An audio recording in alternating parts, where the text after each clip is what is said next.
Começa agora no seu rádio Papo de Esporte. Papo de Esporte de hoje começando por aqui, com seleção brasileira convocada para os jogos de eliminatórias para a Copa de 2022. Tite anunciou a lista de convocados da seguinte maneira: goleiros, Alisson do Liverpool, Ederson do Manchester City e o Everton do Palmeiras. Zagueiros, Thiago Silva do Chelsea, Marquinhos do PSG, Éder Militão do Real Madrid e Lucas Veríssimo do Benfica. Laterais, Danilo da Juventus, Alexandro também da Juventus, Guilherme Arana do Atlético Mineiro e Daniel Alves do São Paulo. Meio-campistas, Bruno Guimarães do Lyon, Casemiro do Real Madrid, Fabinho do Liverpool, Fred do Manchester United, Claudinho do Zenit, Everton Ribeiro do Flamengo e Lucas Paquetá do Lyon. Atacantes, Neymar do Paris Saint-Germain, Firmino do Liverpool, Matheus Cunha do Hertha Berlim, Rafinha do Leeds, Gabriel Jesus do Manchester City, Richarlison do Everton e Gabriel Barbosa do Flamengo. Em relação ao grupo que ficou com o vice-campeonato da Copa América, Tite deixou fora o zagueiro Felipe, assim como Léo Ortiz, convocado para o lugar dele. Os laterais Emerson e Renan Lodge, o volante Douglas Luiz e os atacantes Everton Cebolinha e Vinícius Júnior. Pela Libertadores, o Fluminense se complicou em casa. Com um jogador a mais, empate em 2-2 no Maracanã. O segundo gol do tricolor só veio no último lance da partida, um pênalti convertido por Fred. O jogo de volta fora de casa promete ser difícil para o Fluminense, que vai precisar de uma vitória ou então de um empate a partir de 3 gols. O racha na seleção brasileira de skate street teve um novo capítulo nesta semana. Kelvin Hoffler e Letícia Buffoni voltaram a ter atrito depois das Olimpíadas.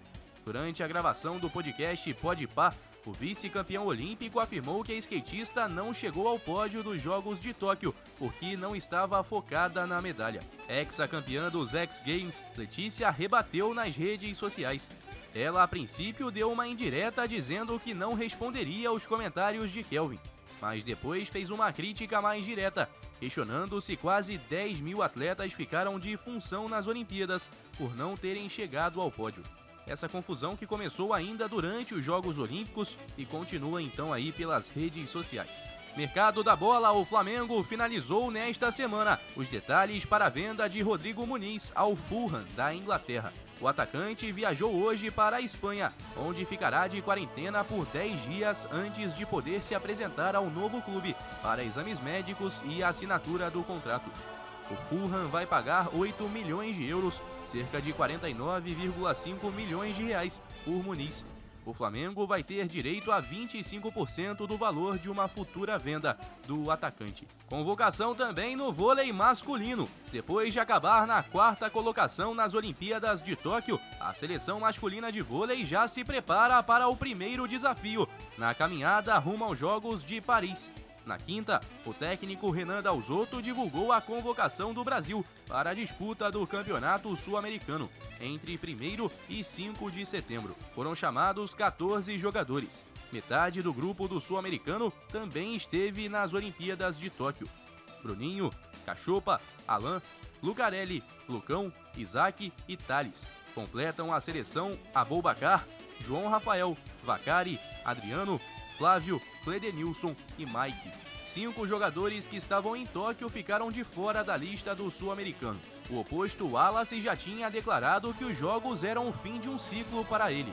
O ponteiro Leal já tinha uma visita a Cuba programada para a regularização de documentos. Maurício Souza e Maurício Borges também não foram convocados, assim como Douglas Souza, que vai focar na transição para a temporada do vôlei italiano. Futebol europeu, os dias em Paris têm sido como aqueles que as crianças vivem depois da manhã de Natal. Curtindo o presentão que é a chegada do melhor jogador do mundo, o Paris Saint-Germain treinou na manhã desta sexta com todas as atenções voltadas para o trio, Messi, Neymar e Mbappé. Nas bancas de jornais da capital francesa, o principal jornal estampa o trio com a manchete que define a expectativa em torno do novo super time da moda, os Novos Galácticos. Apesar da empolgação, a estreia dos 3 juntos não será ainda neste sábado. Partida que acontece às 16 horas pelo Campeonato Francês, no Parque dos Príncipes contra o Strasbourg. Por falar em final de semana, vamos à tabela do Brasileirão, o que vem por aí. Primeiro pelo Brasileirão Série A, jogos que começam no sábado com Bragantino e Juventude, Atlético Mineiro e Palmeiras e São Paulo e Grêmio. No domingo, o Flamengo recebe o Sport no Raulino de Oliveira, às 16 horas. Tem também Corinthians e Ceará, Fortaleza e Santos, Bahia e Atlético Goianiense, Cuiabá e Atlético Paranaense e Internacional e Fluminense. Este último no Beira-Rio, às 8h30 da noite. Na segunda, às 8h, tem Chapecoense e América Mineiro jogando na Arena Condá. Na tabela, o Flamengo é quinto colocado, tem 24 pontos, e o Fluminense em 13º tem 17. Por fim, no Brasileirão da Série B, os cariocas que seguem em busca do G4. Ontem o Botafogo entrou em campo e perdeu para o Operário, pelo placar de 1-0. Com isso, caiu para 10º lugar, com 25 pontos. Está a 4 do G4. O Vasco em sexto está a 1 ponto do Sampaio Corrêa. Nesta sexta, inclusive, o Vasco entra em campo para jogar contra o Remo, no Baenão, às 9h30 da noite. Às 16h30 de sábado, tem Cruzeiro e Sampaio Corrêa, na Arena Independência. E no Newton Santos, domingo, 6h15, tem Botafogo e Brasil de Pelotas. E eu volto na segunda a te encontrar por aqui com o Papo de Esporte e muito mais. Um abraço para você e até lá. Bom final de semana. Guilherme Faria, para a Rádio Conselheiro FM, em todas as plataformas. Tchau!